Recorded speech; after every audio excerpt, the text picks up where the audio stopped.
चरण वंदना दादी। आयुष्मान भव। चरण वंदना।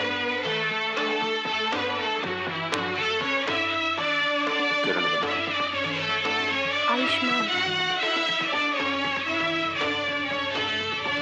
प्रणाम। आओ विदुर। क्षमा कीजिए तातगुरु, मेरा स्थान यहां नहीं, वहां है।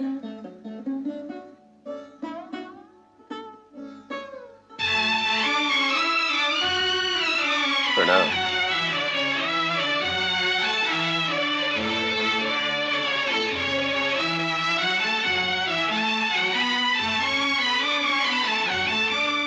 हाँ, कहो गंगा पुत्र।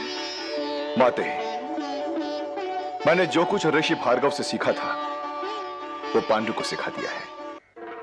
आज संपूर्ण भारतवर्ष में कोई भी ऐसा नहीं जो पांडु के बाणों का सामना कर सके। गुरु वशिष्ठ और बृहस्पति देव से मुझे श्रेष्ठ सिद्धांत और राजनीति का जो ज्ञान मिला था वो मुझसे विदुर ने ले लिया है। यह इस युग का परम विद्वान और नीतिवान है और इसका नाम सदा आदर के साथ लिया जाता रहेगा। और मेरा धृतराष्ट्र गंगा पुत्र? धृतराष्ट्र कुरुवंश का ज्येष्ठ पुत्र है माते। यह बड़ा बलवान है, पाषाण को चुटकी से मसल सकता है। ज्ञान में यह पांडु और विदुर का साझीदार है। पांडु और विदुर इसकी दो आंखें।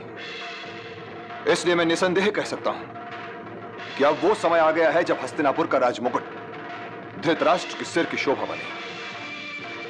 तुम्हारी जो इच्छा, तुम्हारी जो आज्ञा गंगा। आज्ञा हो तो मैं कुछ निवेदन करूं तातगुरु? आज्ञा है। आप ही द्वारा शास्त्रों और नीति का जो ज्ञान मिला है उसी के आधार पर कुछ कहने का साहस कर रहा कि ऐसा कोई भी व्यक्ति राज सिंहासन पर नहीं बैठ सकता जो शारीरिक दृष्टिकोण से संपूर्ण न हो। ज्येष्ठ भ्राता धृतराष्ट्र अपनी नेत्रहीनता के कारण राज सिंहासन के योग्य नहीं है। राज सिंहासन के योग्य तो पांडु है, केवल पांडु। नहीं विदुर, मैं अपने बड़े भाई के सामने राज सिंहासन पर नहीं बैठूंगा। प्रिय भाई, यदि मैं स्वयं तुम्हारा हाथ थामकर तुम्हें राज सिंहासन तक ले जाऊं और तुम्हें वो स्थान ग्रहण करने का आदेश दूं, तब? विदुर ठीक कह रहे ताऊ जी।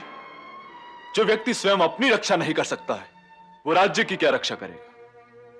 हस्तिनापुर की राजगद्दी के योग्य तो केवल एक ही व्यक्ति है, मेरा भाई पांडु। तुम भी तो कुछ बोलो गंगा पुत्र। यह निर्णय तो आप ही लेंगी माते। मैं तो कुरुवंश और हस्तिनापुर राज सिंहासन से बंधा हुआ हूं। जो इस राज सिंहासन पर बैठेगा उसकी सेवा और रक्षा करना मेरा धर्म है। कौन बैठेगा यह निर्णय आप ही लीजिए माते।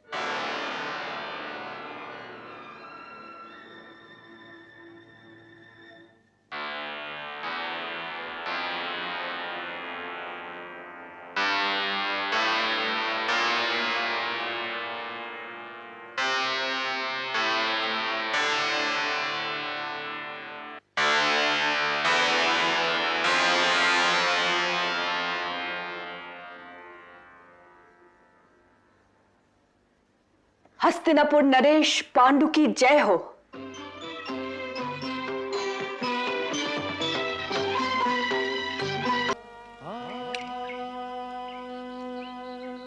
तातश्री,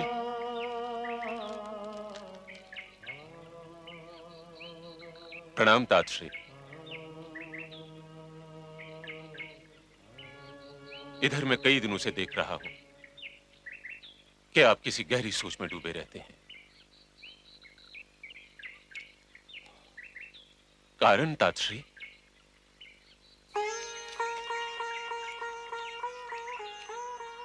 क्या तुम सचमुच इस गहरी सोच का कारण नहीं जानते? आज हस्तिनापुर वर्तमान और भविष्य के डांडे पर खड़ा हुआ है विदुर। क्या तुम इन दिनों किसी गहरी सोच में डूबते ही नहीं? क्या तुम शंकित ही नहीं हो क्या तुम ये नहीं देख रहे कि हमारे पूर्वजों ने जिन जीवन मूल्यों को संजोया था, पिरोया था, और जिन्हें एक शक्तिशाली और जीवित समाज का आधार बनाया था, वो मूल्य आज जगह जगह पर टूट रहे। इस धागे में गांठें पड़ गई हैं। राजनीति नेत्रहीन हो गई है और राजा मोह में फंसकर दूसरों के अधिकारों को भी अपनी मुट्ठी में कर लेना चाहता है।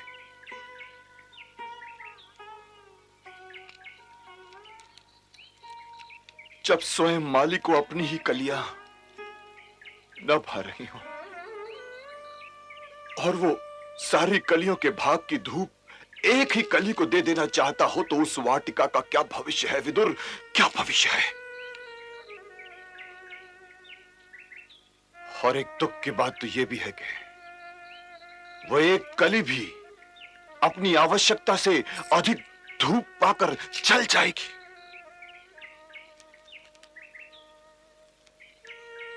जब किसान अपने ही खेत के अंकुरों से शत्रुता कर बैठे हैं, तो उस खेत पर क्या बीतेगी? आजकल ये प्रश्न किसी बिच्छू की भांति दिन रात मुझे डंक मारते रहते हैं। मैं वर्तमान से असंतुष्ट और भविष्य से अत्यंत चिंतित हूं। समय तो एक बहती हुई नदी की तरह है ताजश्री। केवल अपनी सुविधा के लिए हमने उसे वर्तमान, भविष्य और अतीत में बांट रखा है। जो आज का अतीत है वो कल का वर्तमान रह चुका है, और जो आज का वर्तमान है वो कल का अतीत हो जाएगा ताजश्री। मैं इस समय दर्शन पर बात नहीं कर रहा हूं विदुर, मैं आज के कठोर यथार्थ की बात कर रहा हूं। वर्तमान जब अतीत बन जाएगा तो हम सब इतिहास के पन्नों में होंगे, पर आज इस वर्तमान के हम जीवित पात्र हैं और अपनी अपनी भूमिका निभा रहे हैं। पर हमें अपनी भूमिका का ज्ञान तो होना चाहिए। इस बात का ज्ञान तो मुझे आप ही से मिला है ताजश्री, कि जीवन का सारा कस बल इसी में है कि हमें अपनी भूमिकाओं का पूरा ज्ञान नहीं। यदि भविष्य का हमें पूरा ज्ञान हो जाए तो फिर कर्म का अर्थ ही कहां रह जाता है। मनुष्य ही केवल एक ऐसा जीव है जिसे कुछ करने या न करने का पूरा अधिकार मिला हुआ है। तो क्या तुम ये कहना चाहते हो कि मैं धृतराष्ट्र को छोड़ दूं? यह मैं कैसे कह सकता हूं ताजश्री, क्योंकि मैं जानता हूं आप अपने चुनने के अधिकार का प्रयोग पहले ही कर चुके हैं। तो क्या आंखों पर पट्टी बांध लूं?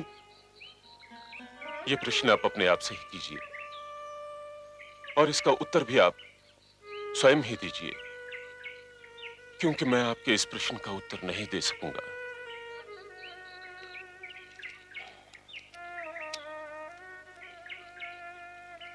तो कोई शुभ दिन देखकर पांडु पुत्रों को कृपाचार्य की गुरुकुल में छोड़ा।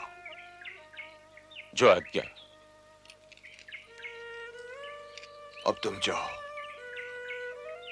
मैं कुछ देर अकेला रहना चाहता हूं। माताश्री के साथ?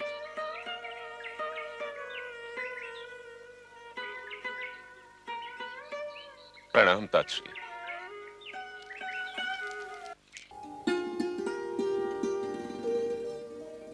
प्रणाम युवराज। काकाश्री, आप ऐसा क्यों करते हैं? मैं ऐसा इसलिए करता हूं वत्स, क्योंकि किसी व्यक्ति को अपना स्थान नहीं भूलना चाहिए। ग्रहों की भांति हर व्यक्ति का अपना एक स्थान, एक मार्ग होता है। यदि वो अपना स्थान छोड़ दें या मार्ग बदल दें तो प्रलय हो जाएगा वत्स। तुम हस्तिनापुर के युवराज और फिर नरेश होगे। महामंत्री होने के नाते यह मेरा कर्तव्य है कि मैं तुम्हारा आदर करूं। कृपाचार्य तुम्हें प्रणाम स्वीकार करना नहीं सिखा सकते। यह कार्य तो इस दासी पुत्र का ही है वत्स। चलिए, यही सही। युवराज ने आपका प्रणाम स्वीकार किया, तो क्या आप काकाश्री अपने युधिष्ठिर को आज्ञा देंगे कि आपके चरण छूकर आशीर्वाद मांग ले? क्योंकि जितनी राजनीति आपकी चरण धुली में है, उतनी राजनीति इस युग के बड़े बड़े विद्वानों में भी नहीं है। आयुष्मान भवा। इसी राजनीति के ज्ञान ने तो मुझे बड़े संकट में डाल रखा है वत्स। संकट काकाश्री? हाँ वत्स, परंतु इन प्रश्नों के लिए तुम अभी बहुत छोटे हो। पर जीवन किसी न किसी समय स्वयं तुमसे यह प्रश्न करेगा। इसीलिए मैं यहां तुमसे यह पूछने आया हूं कि तुम्हें इसमें गुरुकुल में होना चाहिए था। तुम यहां इस राजभवन में क्या कर रहे हो? उस दिन गुरुदेव को ज्येष्ठ पिताश्री ने आपके सामने ही बुलवा लिया था और फिर वे वहीं से अपनी बहन के घर चले गए। तो मैंने ये उचित जाना कि उनके लौट आने तक हम यहीं रहें। वैसे तो आप जानते ही हैं कि दुर्योधन और भीम के बीच अधिक बनती नहीं। मैं भीम को समझाता हूँ कि दुर्योधन बंधु है, तुम्हें उसकी चपलता पर अधिक ध्यान नहीं देना चाहिए। लेकिन काकाश्री, आप तो भीम को जानते ही हैं। ये क्यों नहीं कहते कि तुम गुरुकुल से यहां भाग के आए हो? यदि तुम गुरुकुल की चुनौती स्वीकार नहीं कर सकते तो जीवन की चुनौती क्या स्वीकार करोगे? राजा का धर्म तो बहुत कठोर होता है वत्स। वो व्यक्ति को परिवार, परिवार को ग्राम, ग्राम को प्रांत और प्रांत को समस्त राष्ट्र के लिए भी बलिवेदी पर चढ़ाने में संकोच नहीं करता। और तुम भाइयों की खटपट के कारण वहां से यहां भाग के आए हो। यदि तुम गुरुकुल में नहीं टिक सकते तो तुम रणभूमि में क्या करोगे? ज्येष्ठ कुरुपुत्र होने के कारण तुम्हारे कंधों पर कर्तव्यों का बोझ भी भारी है वत्स। भागने से आत्मा के चंद्रमा में ग्रहण लग जाता है। इसीलिए तुम अपने कर्तव्यों की चुनौती को स्वीकार करो और अपने भाइयों को लेकर गुरुकुल चले जाओ। आपकी आज्ञा का पालन होगा काकाश्री।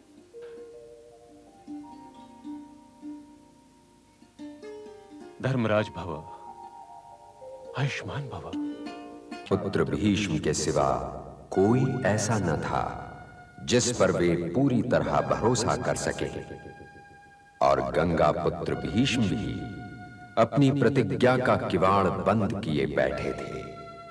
फिर भी भीम और दुर्योधन के तनाव की ये कहानी जो नागलोक तक चली गई, ऐसी न थी कि विदुर उसके विषय में वार्तालाप करने भीष्म के पास न जाते। और जब भीष्म ने ये सुना तो उन्हें अपने सुने पर यकीन नहीं आया। युधिष्ठिर के कहने से कुछ कहते कहते रुक गया था। जी तातश्री।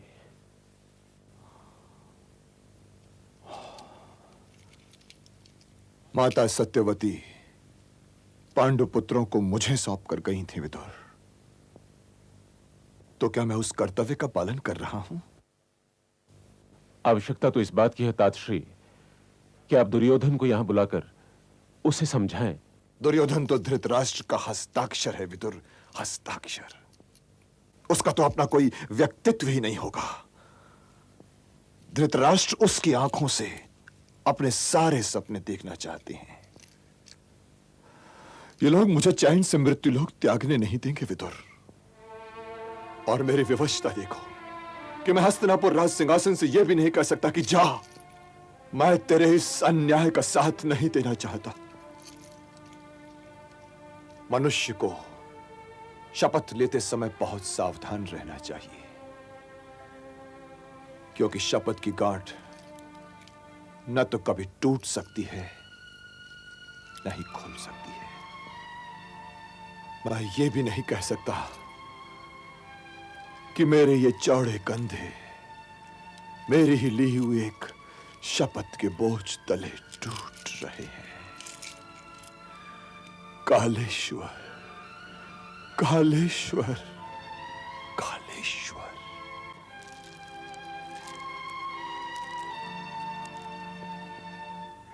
तातश्री, ये आप क्या कह रहे हैं तातश्री? आप तो इस कुरुराज घराने के चंद्रमा हैं। यदि आप ही को ग्रहण लग जाए तो इस राज घराने का क्या होगा? यदि आप ही वास्तविकता की आंखों में आंखें डालने से घबरा जाएं तो ये धरती जीने के योग्य नहीं रह जाएगी तातश्री। मैं क्या करूं विदुर, मैं क्या करूं? मैं वर्तमान की लंबी होती परछाइयों से डर रहा हूं। मैं धृतराष्ट्र की उच्च आकांक्षा से डर रहा हूं। मैं इस सोच से डर रहा हूं कि जब यह विश्व वृक्ष बड़ा होगा तब क्या होगा। इस विषय में राजनीति एक ही बात कहती है तातश्री, कि ऐसा वृक्ष बड़ा होने से पहले ही काट दिया जाना चाहिए। नहीं विदुर, नहीं। इस पौधे के कटने से हस्तिनापुर राज सिंहासन भी कट जाएगा और मैं उस राज सिंहासन की रक्षा करने के लिए वचनबद्ध हूं। दुर्योधन अभी बच्चा है, संभाला जा सकता है। धृतराष्ट्र में भी साठगांठ करने की समझ नहीं है। वो अपनी आग में जलना चाहता है, सो जल रहा है। परंतु धृतराष्ट्र और दुर्योधन को विष की खाद देने वाला केवल शकुनी है, शकुनी, जो आज भी यही सोचता है कि कुरुराज घराने ने नेत्रहीन धृतराष्ट्र का गांधारी से विवाह करवाकर गंधार राज परिवार का अपमान किया है। उसने हस्तिनापुर राज सिंहासन पर अपनी चौसर बिछा रखी है। आज मैं हस्तिनापुर राज सिंहासन के लिए जैसे डर रहा हूं, वैसे तुम भी डरो विदुर, तुम भी डरो, क्योंकि हस्तिनापुर के प्रति हमारे कर्तव्य की मांग यही है, यही है। महाराज की जय हो। महामंत्री विदुर जी पधार रहे हैं। ठीक है, तुम लोग जाओ।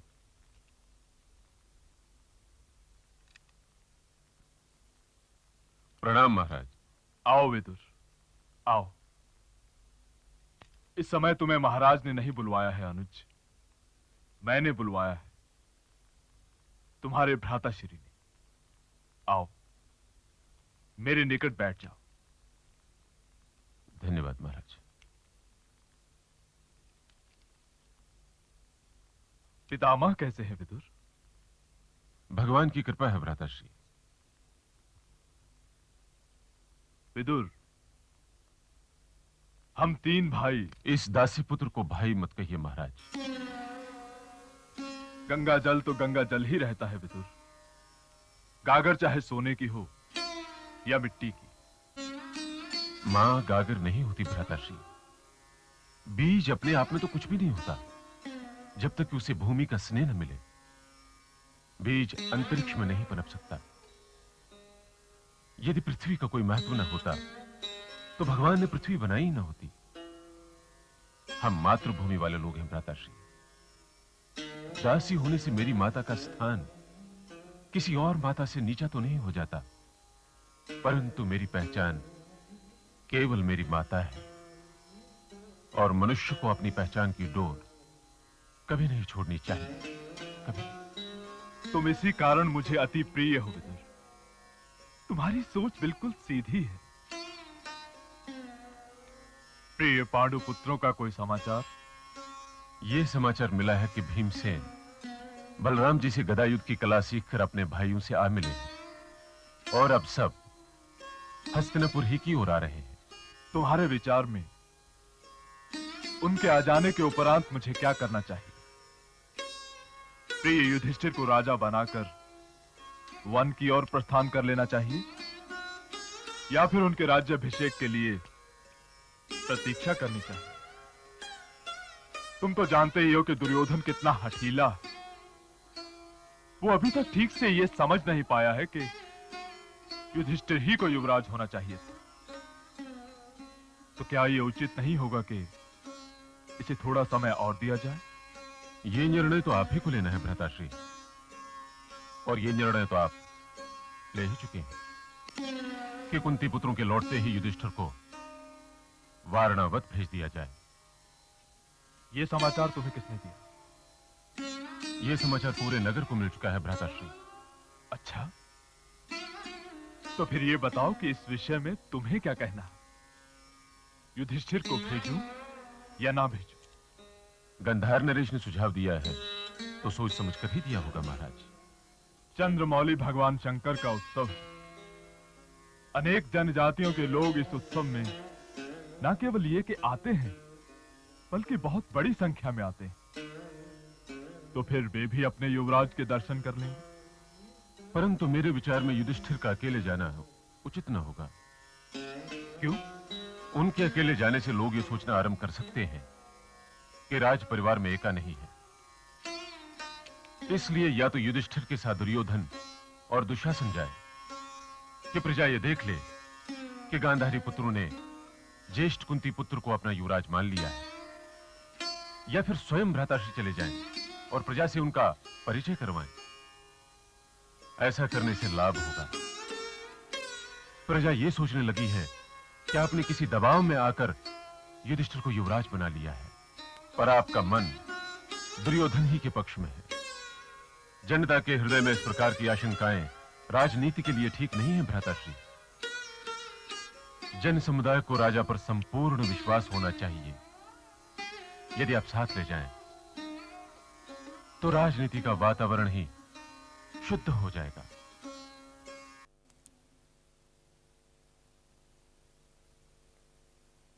बस तुम ही लोगों का ध्यान लगा रहा।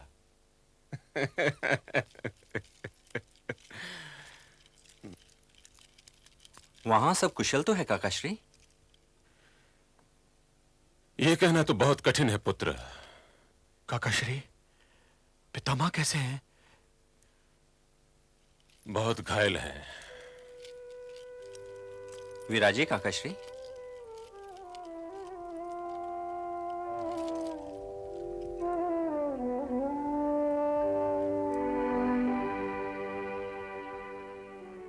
तुम तो पांडु परिवार के रीढ़ की हड्डी हो पुत्री। मेरे आशीर्वाद के बिना ही तुम अपने लक्ष्य को प्राप्त कर सकती हो। तुम ये न समझना कि भाभी श्री अपने बुढ़ापे के कारण तुम लोगों के साथ नहीं आई। वो कभी इतनी दुर्बल नहीं हो सकती कि अपने कर्तव्यों से कतरा जाए। किंतु वो भी पितामह भीष्म, आचार्य द्रोण या ज्येष्ठ भ्राता श्री धृतराष्ट्र की भांति ही हस्तिनापुर का अतीत है। तुम लोग तो वर्तमान हो पुत्र, तो अपने आप को संभालो और सोचो उस भविष्य के विषय में जिसका निर्माण तुम्ही को करना है। यह कर्मभूमि तो तुम्ही लोगों की है पुत्र। हमें दिए की भांति जलाए रखना चाहो तो जलाए रखो, और बुझाना चाहो तो बुझा दो।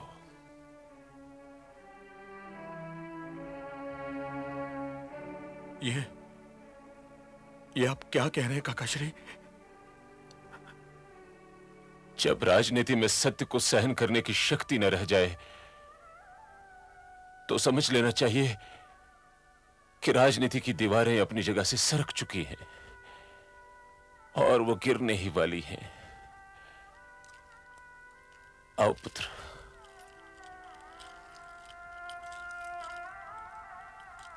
वो व्यक्ति बड़ा ही मूर्ख होता है पुत्र,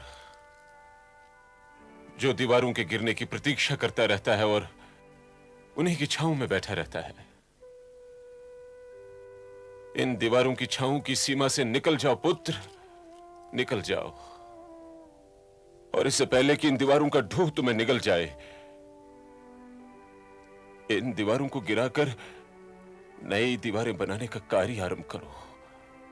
हां पुत्र, हाँ। मुझे इस बात का दुख नहीं है कि भ्राताश्री ने मुझे निकाल दिया है। दुख तो मुझे इस बात का है पुत्र कि वो अब बिल्कुल अकेले हैं, बिल्कुल अकेले हैं। उनके पास ऐसा कोई व्यक्ति नहीं जो उनसे कड़वे सत्य बोल सके। काकाश्री? हाँ पुत्र, कोई नहीं।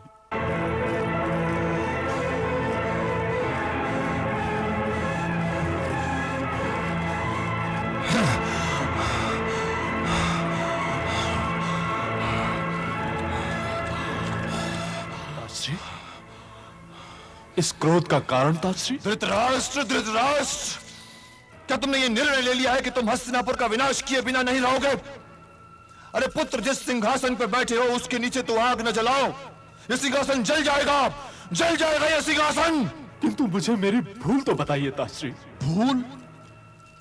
यदि तुम ये नहीं जानते कि तुमसे क्या भूल हुई है तो तुम राजा बनने के योग्य नहीं हो। वो जो एक व्यक्ति जो तुम्हारे सामने सर उठाकर सच बोल सकता था, तुमने उसे भी निकाल दिया। अरे मूर्ख, सत्य चाहे कितना ही कड़वा क्यों ना हो, सत्य फिर भी सत्य होता है। सत्य को सुनने, उससे सीखने और उसे स्वीकार करने का साहस कर। भेज किसी को विदुर के पास और वापस बुला ले उसे। यदि वो वापस नहीं आया तो हस्तिनापुर में सूर्य फिर कभी उदय नहीं होगा। अरे राजभवन तुम्हारे समेत अंधकार के गर्त में डूब जाएगा, डूब जाएगा। इसके साथ हस्तिनापुर भी डूब जाएगा।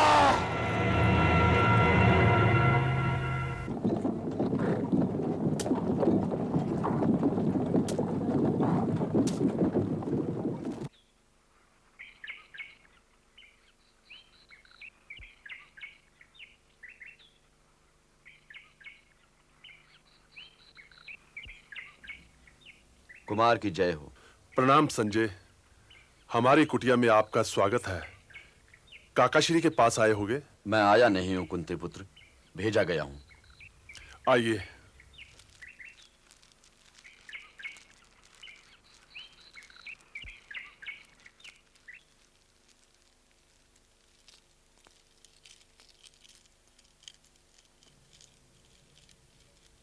यह तो बड़े आश्चर्य की बात है संजय कि पहले तो महाराज ने मुझे निकाल दिया और फिर तुम्हें मेरे पीछे लपका दिया, मुझे मना कर ले जाने के लिए। ये तो महाराज ही जाने, पर सुना था कि गंगा पुत्र भीष्म गए थे महाराज के पास। क्या बात हुई ये तो मैं नहीं जानता। उनके जाने के पश्चात ही मुझे बुलवाकर महाराज ने आदेश दिया कि जाओ और मेरे अनुज को मेरी ओर से मना कर लाओ, और जो मनाने पर भी ना आए तो कहना कि महाराज का आदेश है। अब तो महाराज की आज्ञा का पालन करना ही होगा।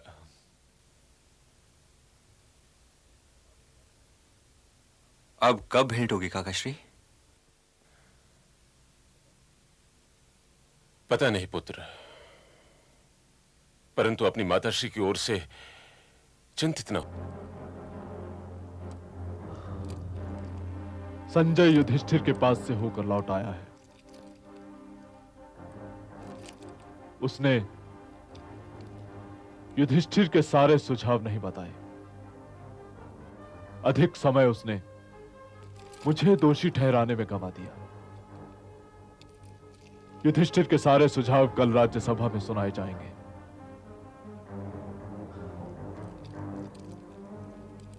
परंतु संजय के साथ ही मेरी नींद भी चली गई। जिसे आप संजय का दोष लगाना ठहरा रहे हैं भ्राताश्री,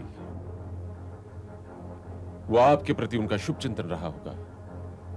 उन्होंने जो कुछ कहा होगा अवश्य ही आपके हित में कहा होगा, और आपके सारथी होने के नाते वो सब कुछ कहकर उन्होंने अपने धर्म और अपने कर्तव्य का पालन किया है। हे भ्राताश्री, आपने केवल बार बार पांडवों ही के साथ अन्याय किया है। तनिक सोचिए महाराज कि आपने स्वयं अपने राज्य का विभाजन करके अपने दुर्योधन और अपने हस्तिनापुर के साथ कैसा घोर अन्याय किया है। राजा होने के नाते राज्य की सीमा का आदर करना आपका कर्तव्य था। आपने विभाजन करके राजा की मर्यादा का उल्लंघन किया है महाराज। परंतु युधिष्ठिर चुपचाप इस अन्याय को सह गया, चुपचाप इस अन्याय को सह गया। और आपने यह विभाजन हस्तिनापुर के हितों को ध्यान में रखते हुए नहीं किया। आपने दुर्योधन को ध्यान में रखते हुए यह निर्णय लिया था। आप उसे राजा बनाने के लिए कोई भी मूल्य चुकाने को तैयार हैं। मैं ये नहीं जानता भ्राताश्री क्या हस्तिनापुर आपको इस विभाजन के अपराध के लिए कभी क्षमा कर भी पाएगा या नहीं?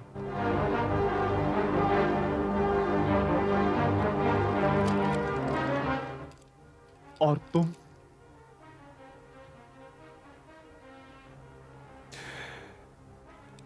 मैं तो आपको कभी क्षमा नहीं करूंगा, कभी क्षमा नहीं करूंगा।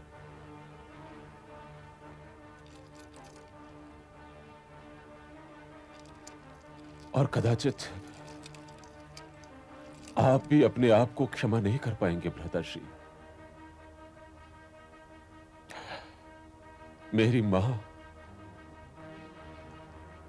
मां आपकी माताश्री की दासी थी।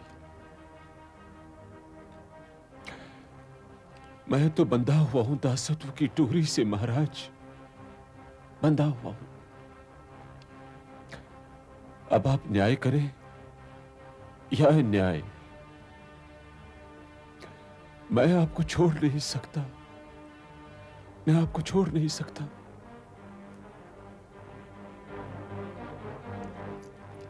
बोलते रहो। आज तुम्हारे कड़वे स्वर मुझे उतने कड़वे नहीं लग रहे हैं। और क्या किया मैंने? आपने और जो कुछ किया भ्राताश्री, मैं उसे दोहराना नहीं चाहता। फ्लाक्षग्रे, द्यूत क्रीड़ा, द्रौपदी वस्त्रहरण, ये सब बड़ी दुखद यादें हैं भ्राताश्री, दुखद यादें हैं और भुलाई भी नहीं जा सकती। क्या कभी आपकी आत्मा के आंगन में द्रौपदी की आर्त पुकार नहीं गूंजती? क्या उसके उठाए हुए प्रश्न आपको बिच्छू की भांति डंक नहीं मारते? इसलिए हे भ्राताश्री, आप पुत्र मोह की ओर से ध्यान हटाकर देश प्रेम के मार्ग पे कान धरिए।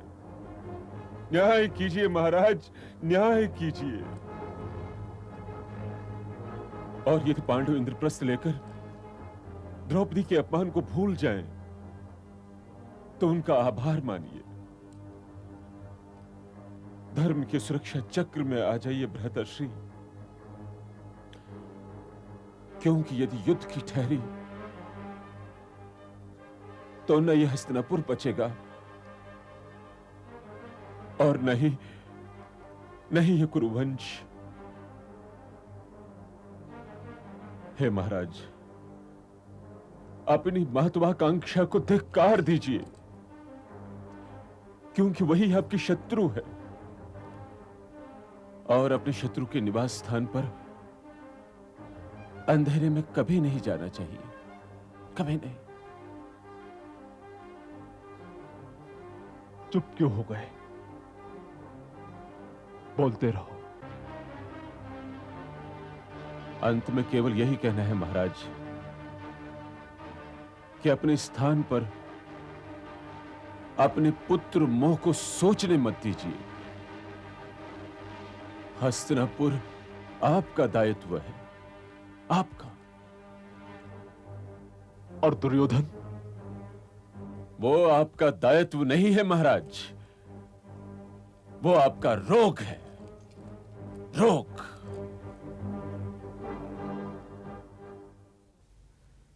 हे पुत्र, दुर्योधन को बहुत चाह चुके हैं, अब तनिक हस्तिनापुर को चाह कर देखो। मैं क्षमा चाहता हूं ताश्री, वासुदेव के स्वागत का कार्यभार आप ही संभालिए। नहीं पुत्र, यह कार्य तो विदुर और दुर्योधन को करना चाहिए। किंतु हे दुर्योधन, ध्यान रहे, वासुदेव श्री कृष्ण संपूर्ण सत्य हैं। उन्हें अपने अभिमान के कांटे से मत छूना।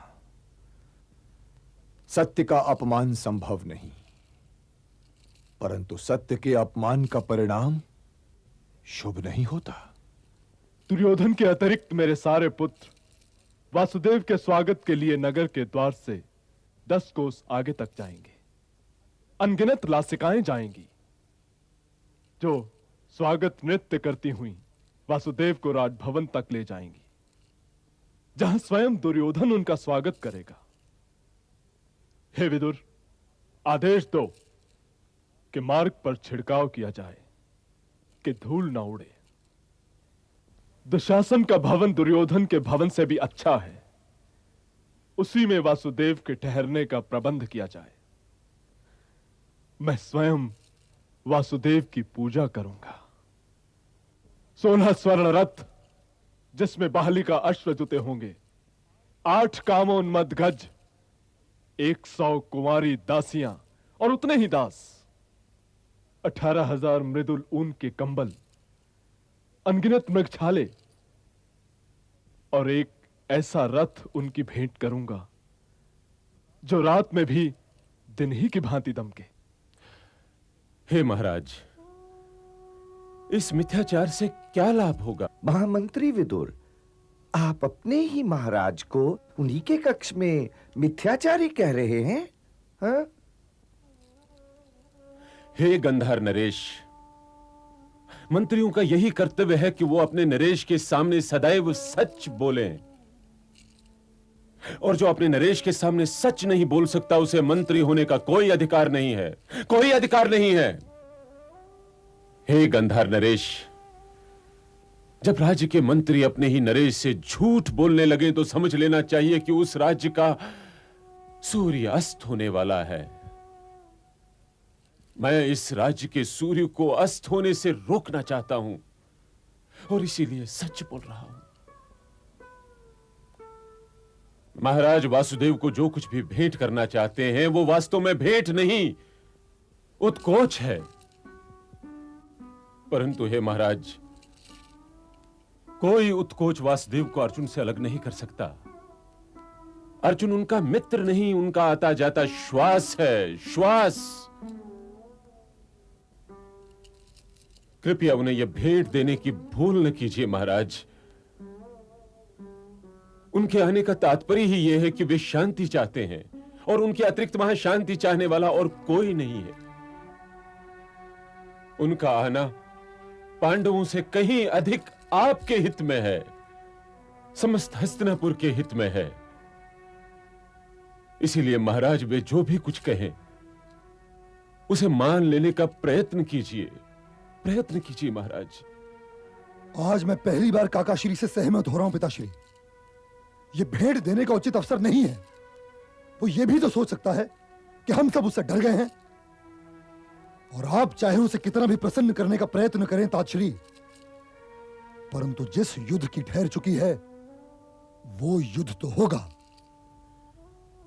तुम उनका स्वागत करो या ना करो पुत्र, वासुदेव तो वही करेंगे जो करने का निर्णय वे ले चुके हैं। और ये न सोचो पुत्र, यदि तुमने उन्हें भेंट नहीं दी या उनकी पूजा नहीं की तो उनका अपमान हो जाएगा। उनका अपमान तो हो ही नहीं सकता, क्योंकि वे मान और अपमान से परे हैं पुत्र।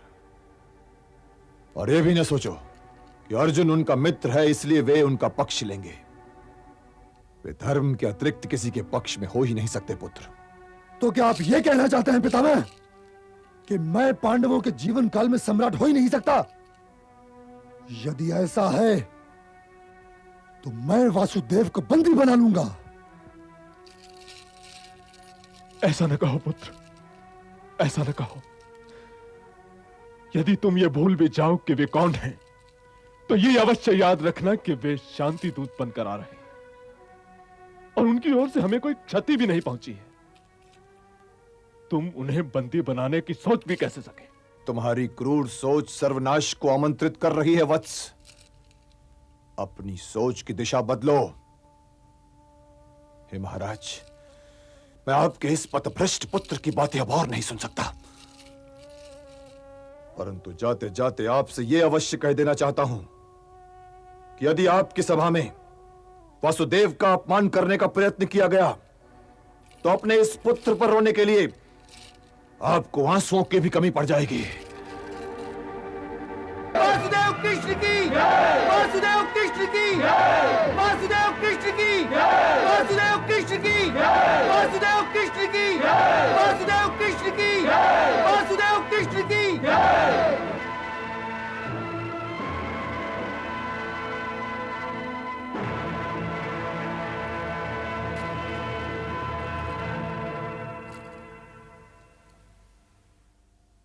देवकी नंदन वासुदेव श्री कृष्ण पधार रहे हैं।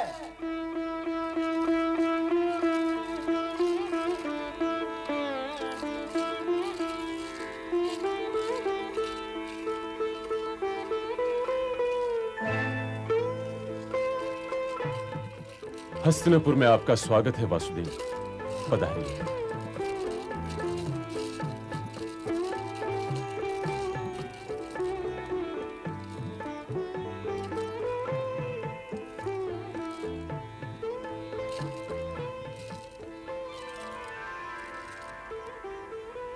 हे शांति दूत वासुदेव कृष्ण, मेरी ओर से स्नेह की ये भेंट स्वीकार करें।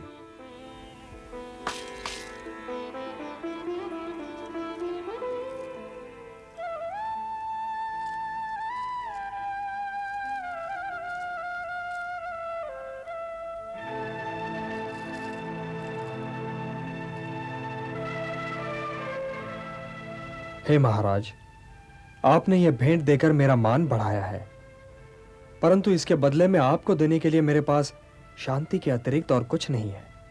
पहले तनिक विश्राम कर लो वासुदेव, ताकि यात्रा की थकन मिट जाए। जो आज्ञा पितामह। पुत्र दुशासन जी, वासुदेव को अपने भवन में ले जाओ। जो आज्ञा। नहीं पिताश्री, पहले मैं इन्हें अपने भवन में ले जाऊंगा और भोजन के पश्चात फिर दुशासन इन्हें भले ही अपने भवन में ले जाए। नहीं युवराज,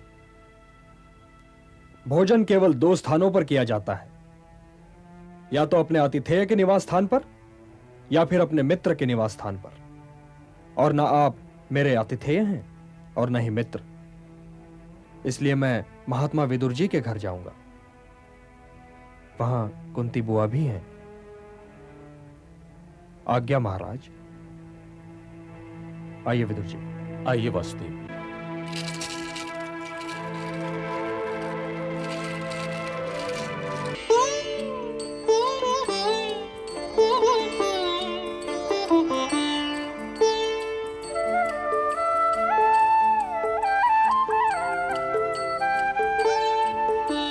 सब सौ ऊंची प्रेम सगाई,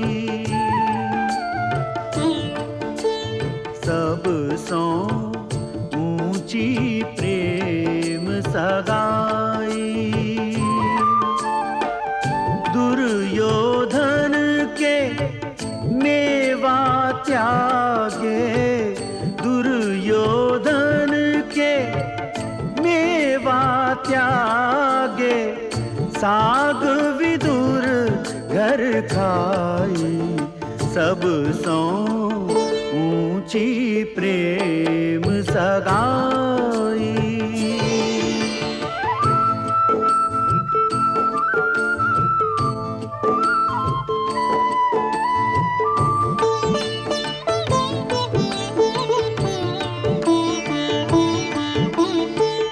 झूठे फल सबरी के खाए, झूठे फल सबरी के खाए। बहु विधि स्वाद बताई, सब सौ ऊंची प्रेम सगाई।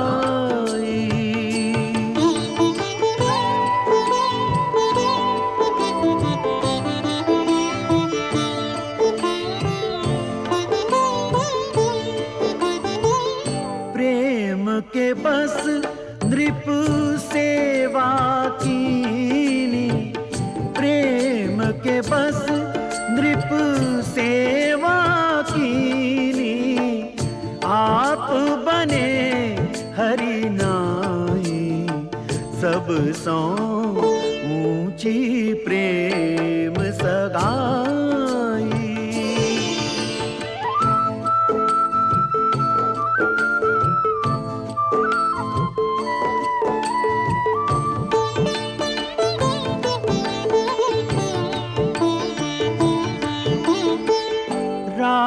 राजसु यज्ञ युधिष्ठिर कीनो, राजसु यज्ञ युधिष्ठिर कीनो, तामे झूठ उठाई, सब सो ऊंची प्रेम सगाई।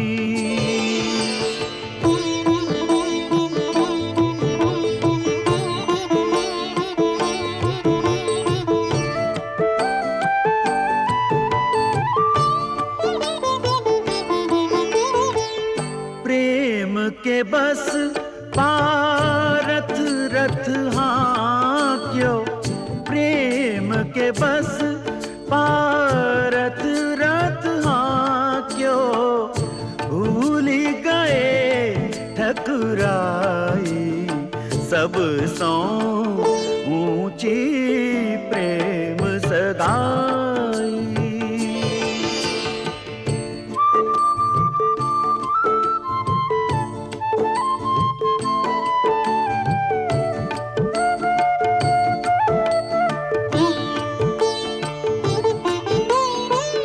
ऐसी प्रीति बढ़ी वृंदावन, ऐसी प्रीति बढ़ी वृंदावन, गोपिन नाच नचाई, सब सो ऊंची प्रेम सगाई।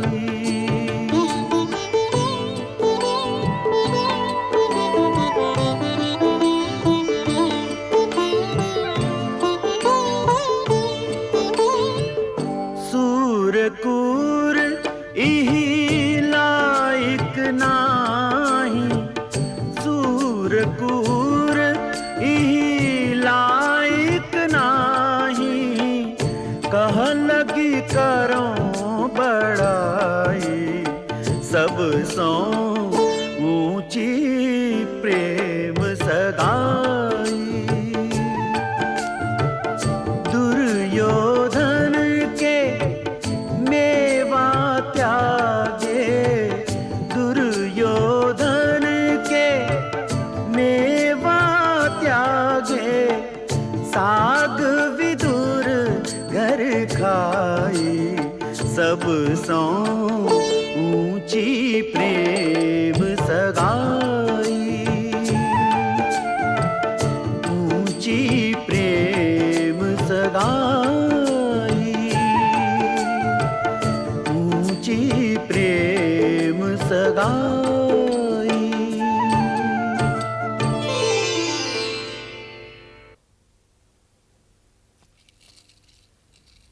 बस बस काकीश्री, बस।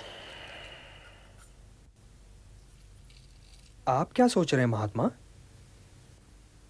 मुझे तुमसे इस अविवेक की आशा नहीं थी वासुदेव। अविवेक? और नहीं तो क्या, तुम्हें मेरे यहां नहीं ठहरना चाहिए था। दुर्योधन तो पहले ही दुरात्मा है, वो तुम्हारे यहां ठहरने का न जाने क्या अर्थ निकालेगा। यदि तुम दुशासन के भवन में ठहर लिए होते तो वो कदाचित तुम्हारी बात मान भी लेते, पर अब तो वो बिल्कुल नहीं मानेंगे। सुनाना मेरा कर्तव्य है महात्मा। सुनना या ना सुनना दुर्योधन का कार्य है। यदि सुनना चाहेगा तो सुनेगा, और यदि सुनना नहीं चाहेगा तो नहीं सुनेगा। उसने अपने कान में ताजश्री, आचार्य द्रोण, कृपाचार्य, द्रोणपुत्र अश्वत्थामा और अंगराज कर्ण की वीरता की रुई भर रखी है वासुदेव। उसके कान बंद हैं, वो सुनना चाहे भी तो नहीं सुन सकता।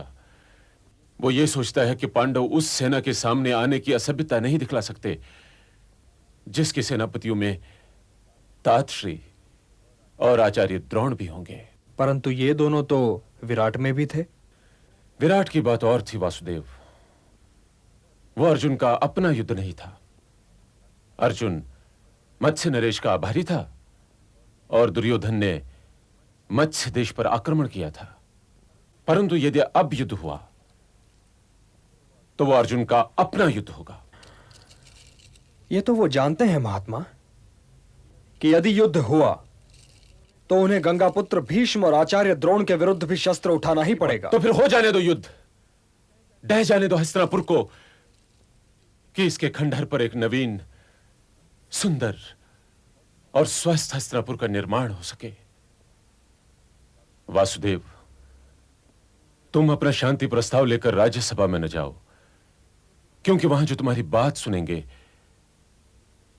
वो विवश हैं, और जो विवश नहीं है वो तुम्हारी बात नहीं सुनेंगे। मैं ये जानता हूं महात्मा, जानता हूं। फिर भी शांति दूत बनकर आया हूं तो अपने कर्तव्य पालन के उपरांत ही जाऊंगा। महारथी, महावीर, सुदर्शन चक्रधारी, मधुसूदन, शांति दूत वासुदेव श्री कृष्ण पधार रहे हैं।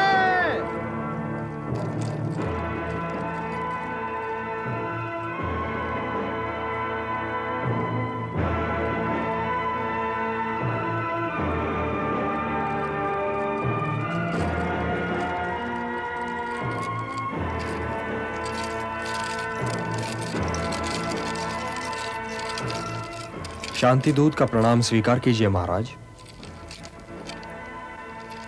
हे वासुदेव, स्थान ग्रहण करके मेरी राज्यसभा का मान बढ़ाइए। स्थान ग्रहण कीजिए वासुदेव। प्रणाम पितामह।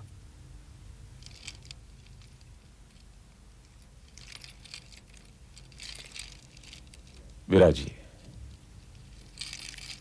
विराजिए तातश्री।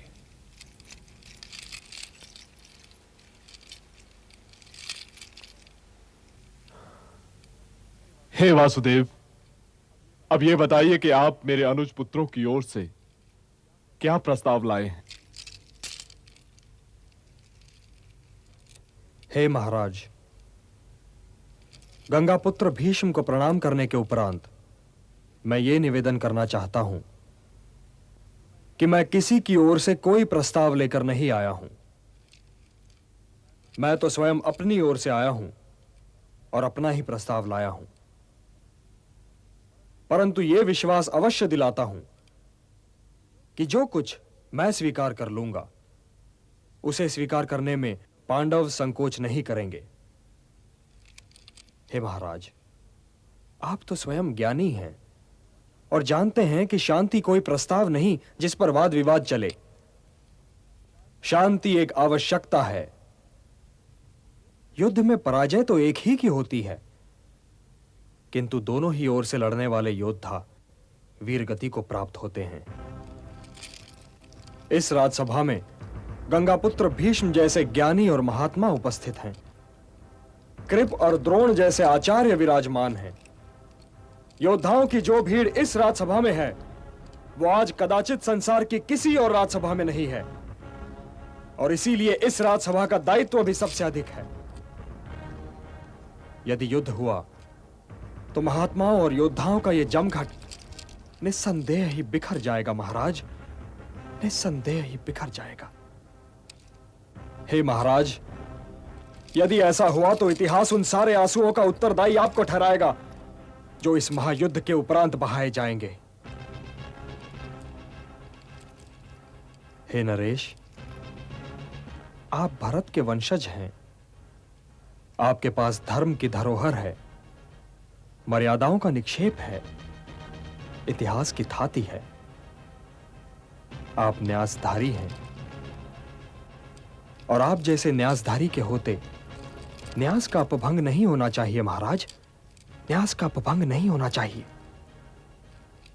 और इसीलिए हे धर्म ध्वज रक्षक, मैं जो कहने जा रहा हूं उसे ध्यान से सुनिए। शांति कभी असंभव नहीं हो सकती, और इसीलिए कुरुवंश को शांति के मार्ग पर ले चलिए महाराज, शांति के मार्ग पर ले चलिए, कि इसी में भरतवंश, भारतवर्ष और सारे संसार की भलाई है।